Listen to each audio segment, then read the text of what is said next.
Anjan, thank you so much for coming back.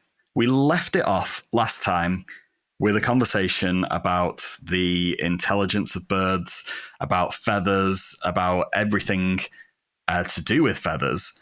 But I would like to see what the distinction between birds and dinosaurs are, and then when we can start to see them flying.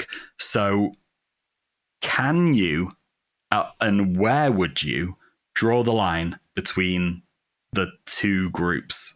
Should we even be thinking of them as two groups?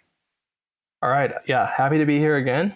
And I have, well, it's never simple with me. So I have a couple of answers to that, right? The strict answer, obviously, is that when you think birds are dinosaurs, not everyone, but this is pretty broadly known. So in that way, we shouldn't really think of them as separate, because the various defining features of birds among living animals are actually had been gradually assembled over the entirety of the dinosaur evolution toward birds, right? And in fact, not just dinosaur evolution, but the entire bird line after crocodiles and alligators branch off. You really see all of these things that are present only in birds today appearing just step by step by step in a leisurely way as different groups branch off. Although there were times of concentrated evolution too, right? So in that way, we should, when you talk about birds strictly, you should really be thinking only about the living radiation, which means the two great branches of birds that are alive today, which are the so-called paleognathous birds, which means ancient mouth, paleo, ancient, gnath, mouth, and the neognathous birds, the new mouths, neo meaning new. And those names have to do with some details of the way in which their jaws operate. But basically, the paleognaths are a kind of a relict group that includes a bunch of flightless forms like ostriches and rheas and emus, but also some flighted forms like things called tinamous in South America. And then the other branch, the neognaths, that's all of the rest of birds, right? And the thing that's important about limiting bird to that group, the living group, is that we have so much more information about things that are alive today. And that means that we can infer a huge number of features that are inaccessible in the fossil record to the extinct common ancestor of all living birds. Basically, if most paleognaths, most parts of the one branch do something or are something or have some feature, and also the kind of basally branching or primitive parts of the neognaths do that too, we can fairly reliably infer that the common ancestor of all birds did that or had that, right? And we can do that for elements of their songs. We can do that for little tiny behaviors that they do, for things that we couldn't ever access in the fossil record, bits of their physiology, their biochemistry, and so on and so forth. So we have a far more complete picture of the ancestral bird, the ancestor of all modern birds, than we have of anything along the bird line before that. Does that make sense? Yeah, so would you say then, just as another way of explaining it, you look at all the birds, the two groups, and you might say, okay, these things have 8,000 things in common, and that unites them all as birds. Right. And then I guess if you look at the fossil record, right, and you start to look at dinosaurs, you're like, well, these birds all have 8,000 things in common, but dinosaurs have, like 200 things in common with the birds. So there's kind of like a false division between the two, just because potentially only because all of that information you can't get from the fossil record. Is that right? Right. Yeah. And if you try to start projecting things that are not accessible in the fossil record out to fossils, then you start to make mistakes. There's a classic example a classic example of the kind of error that you can fall into when you sort of loosely define birds in a way that includes a bunch of stuff on what we call the stem of the living group.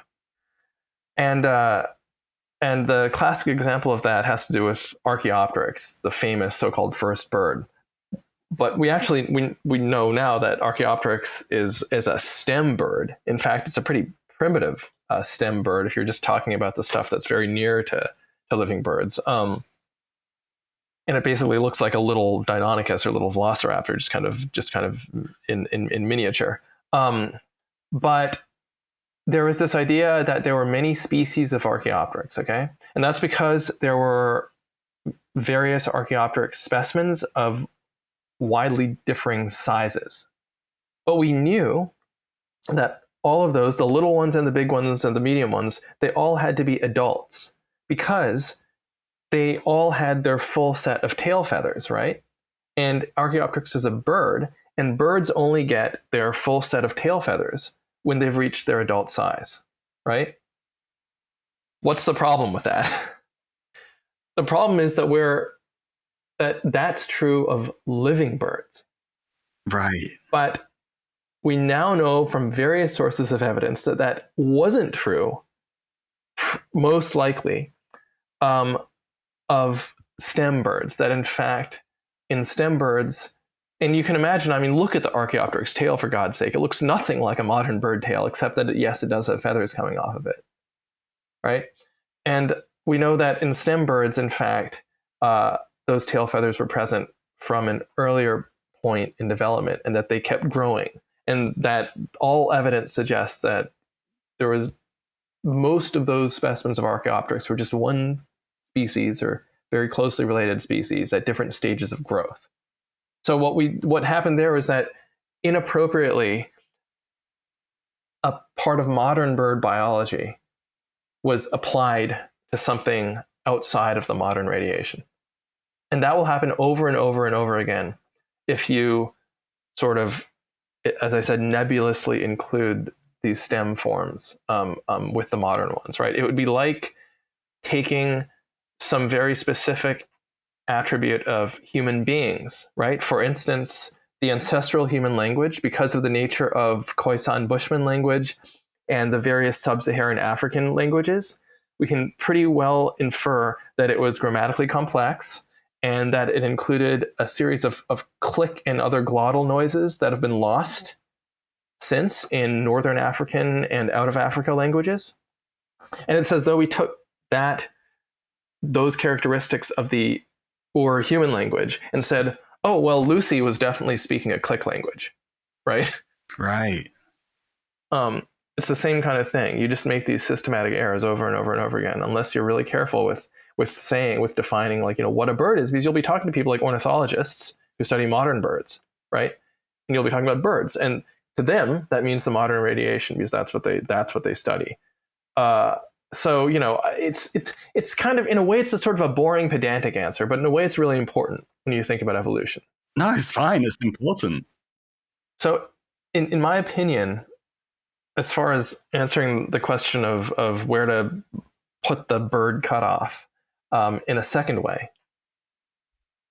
there is a point, and this is just what I think. There is a point at which I think the animals on the line toward birds became very birdy in a abrupt way. And that is the point at which a group called the enantiornithines, or the so-called opposite birds, branches off from the line directly to birds. And I think there are various names for that group. They change from time to time, but it's around that point where there are a series of modifications to the body, and I think probably also to the physiology and biology of the animals that make them far more bird-like than in the past. Why there then? Outwardly, you would look at these things, that you would look at the common ancestor and the early branches off of that point, and you would think, well, this looks a lot like Archaeopteryx. The mouth in general is still filled with teeth. They've still got little hands on their wings. But you'd see that there would be some subtle differences. The body was a lot more compact. The tail was reduced. They had apparent grabbing adaptations at times on their feet. And internally, actually, there were a huge number of transformations to the skeleton and to the arm apparatus, where the body itself, the trunk, was beginning to consolidate into that solid little compact form that you see in modern birds. They seem to have been perhaps maybe living in trees, owing to what we see as far as their grasping abilities and also where they've been found. And I think too, actually, I'm working on, in fact, some three-dimensional skulls of these things.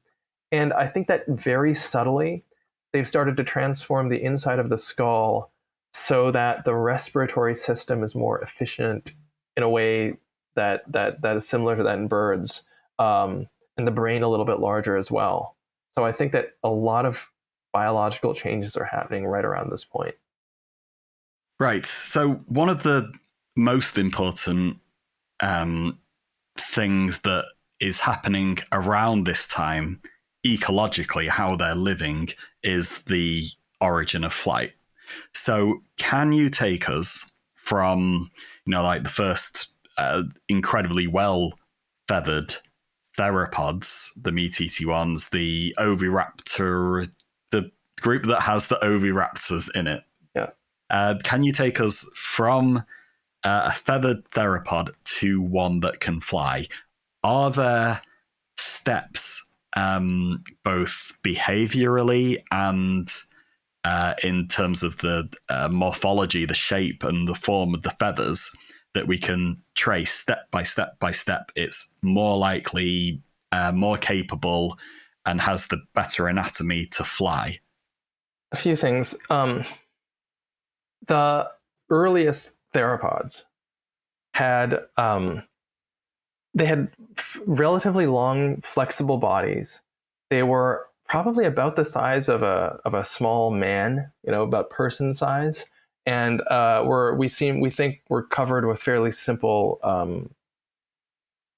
insulatory feathers, and they had moderately long but fairly unspecialized arms. Right, when you go bipedal, which they had already done, but dinosaurs ancestrally are walking on two legs, you free up the arms to do stuff, and that probably happened really early along the bird line. So like pterosaurs were able to do something with their arms because they were kind of bipedal, and early on, and dinosaurs likewise. But from this point, there were a series of modifications to the body first, and then to the arms, that set things up, assembled the components necessary for flight. And the first major stage of that, I would say, was where things like Allosaurus branch off. And that's a group we sometimes call the tetanurae, which has to do with the stiffness of parts of the tail. But it doesn't matter exactly what they're called. Allosaurus and animals like it superficially look very much like primitive theropods, but I've seen articulated allosaurs that are still embedded in matrix. And let me tell you, in reality, so most reconstructions are wrong. In reality, they had really, really deep, compact bodies that were extremely bird-like, and they held their limbs in a very bird-like resting posture, which is something we don't see in more primitive theropods. And they have a series of other modifications to the skull and apparently to the lungs from what we can see of the air sac system that really makes them have a sort of avian aspect, if that makes sense. And it's at the point that we also get more elaboration of the arms for grasping specialization. But probably still simple feathers at that point. Then as you get closer to birds, you have things like tyrannosaurs branching off. You have things like ornithomimids branching off. But at some point, the arms really go crazy.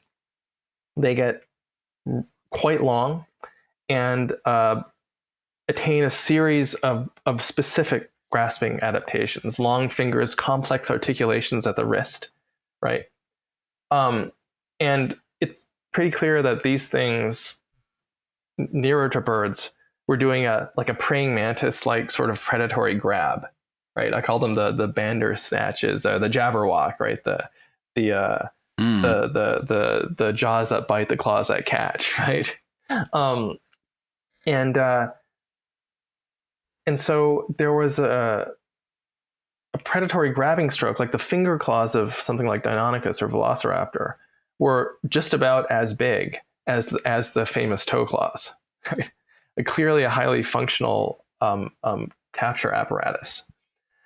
And so that elaboration of the arm then is swiftly coupled with the appearance of pennaceous or so-called proto-flight feathers on the arms too.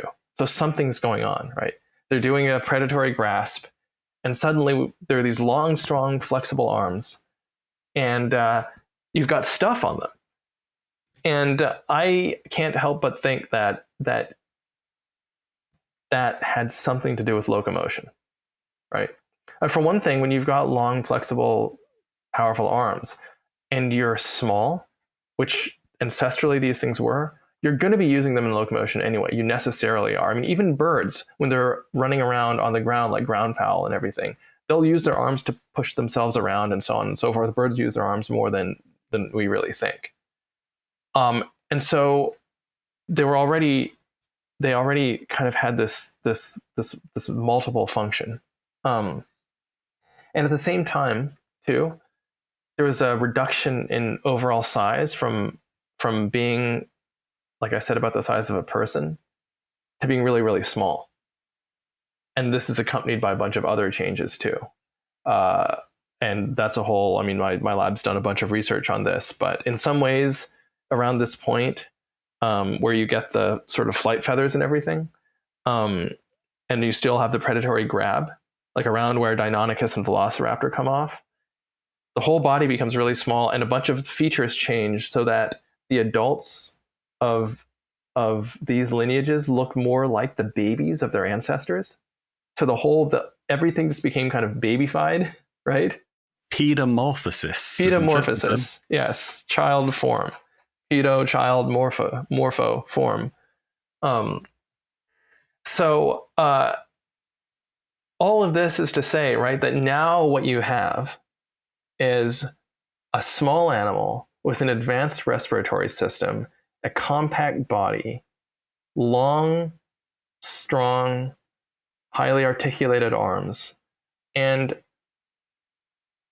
big feathers coming off of those arms that together could form a sort of flat planar surface.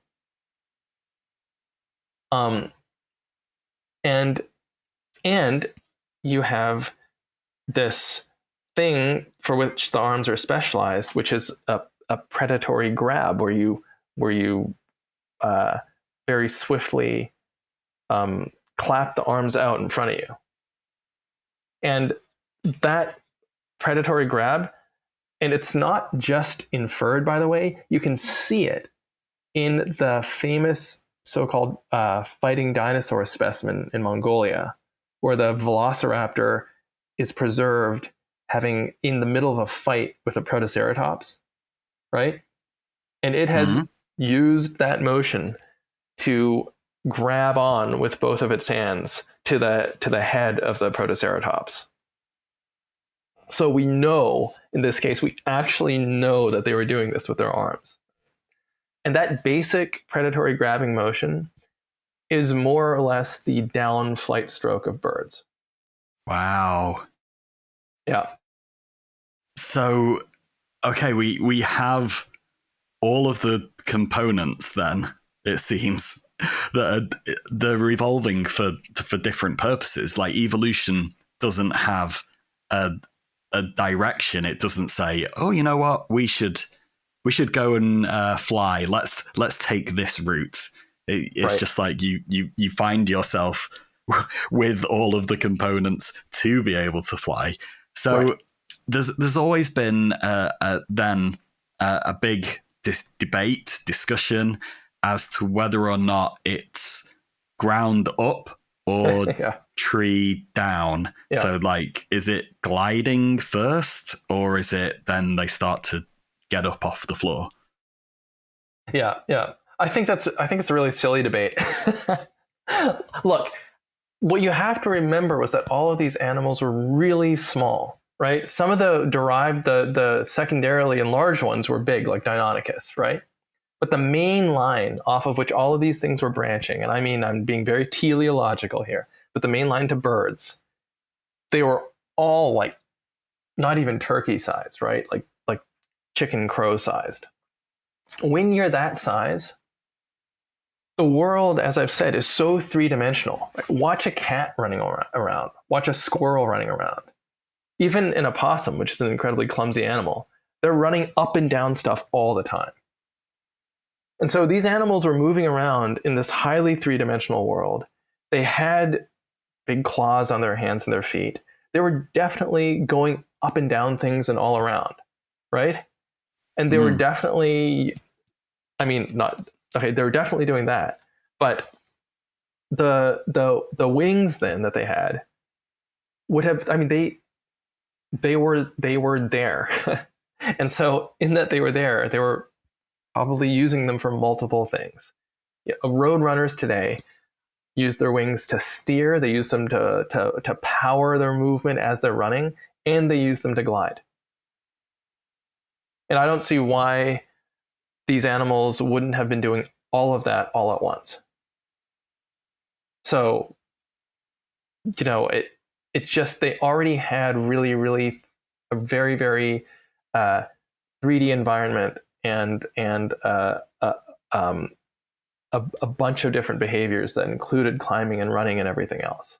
Then they kept on doing those, except that they now had these, they weren't yet really airfoils, but they now had these kind of surfaces that they could use during all of those activities. Okay, when can we, again, it's drawing lines in all of this. Yeah. When can we say that something has powered flight, that it's able to generate and sustain its body, lift to keep its body off of the ground? I've not seen any really convincing work on this yet, right? To answer properly that question, for one thing, I guess you have to ask whether you mean burst flight or sustained flight, right? Can something get itself off the ground for a few moments? Or do we want something that can fly in a straight line for 100 feet, or do we want something that can fly, to Antarctica? I don't know. I don't know about any of this. I've never thought about it properly. There have been a lot of attempts, and I think that they're noble attempts to try and figure this out.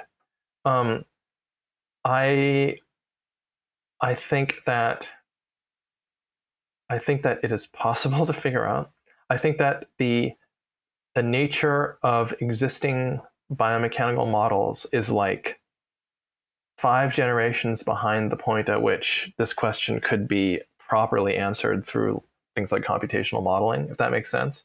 Because you have to ground truth everything, right? So many paleontological studies come at things from a sort of, we really want to find this thing out about dinosaurs so that we can imagine them doing stuff, and we're going to pull in like bits and bobs from work on living animals and kind of try to like shove it into this framework, but we're using fossils, so we don't have nearly as much information. If at some point ever I see a simulation framework where you can naively input the skeleton of a living thing that flies, and it can output that it flies and the parameters of its flight, right? And just from the skeleton, too. So it would have to then reconstruct the submasses of all of the bones and the muscles and the other tissues and so on and so forth, right? And also the type of muscle. Like, for instance, mammals and reptiles have very different compositions of muscle. If that were at some point possible, I would start to believe more some of the inferences that people have tried to make. But I mean, that's a level of sophistication that requires a huge amount of information, a huge amount of processing. Again, okay, I hate to be a naysayer. I think it can be done. I think it can be done, but we're very far from it. I have a feeling about it, which is that, and again, I can't really defend this, but I think that Archaeopteryx, so I'm just going to say this, right? I think that Archaeopteryx and even things slightly called basal to Archaeopteryx, like some of the early branches off of the the Velociraptor part of the tree, I think that they had some form of powered flight, and that they could get themselves higher in the air by flapping for some period of time. Does that make sense? Yeah, that makes sense. Yeah. And I'm so glad that you'll take that leap and put yourself out there to say these kinds of things. So like something like a chicken, it can get off the ground, do a bit of flapping. That's what I think. Or maybe more than that, right? And again, if these things, this thing, like, were they gliding? Were they doing this, that? I mean, it's like, animals end up, again, in extremis, jumping off of high places and stuff all the time, right? And if you've got something that can slow your fall, I mean, a small animal, you watch a small animal jump off of something, right?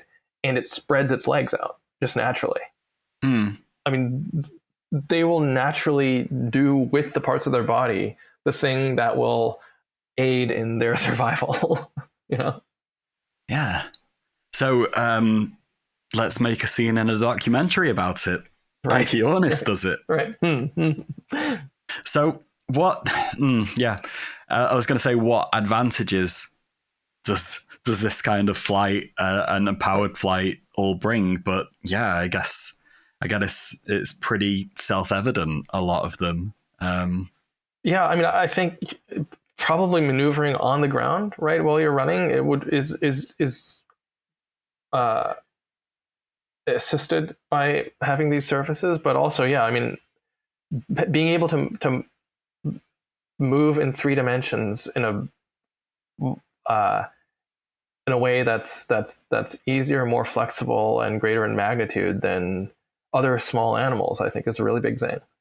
Right. Well, I'm going to finish here the discussion about dinosaurs and flying dinosaurs and birds and where the line is between them, if that is even a question that we should be asking.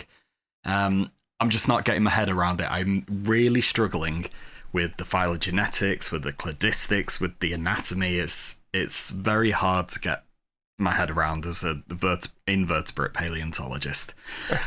It's a huge and complicated problem, and I guess that it shows in the number of people that are interested in this, whether they be academics, in the media, paleo fans. It is a huge, important question, and it captivates people. So what I'm going to do now is I'm just not going to think about dinosaurs anymore. I'm going to get a massive Mount Everest-sized solution, this huge asteroid, this bolide, and boom, dinosaurs are gone. We don't have to worry about them anymore. So please, could you rejoin us in episode 6.4? Okay. And we'll be doing the second half of this interview, where we'll be looking at how the birds fared into the Cenozoic. How did they recover? And what characteristics did they have that enabled them to radiate in the way that they did? So I'll see you all there.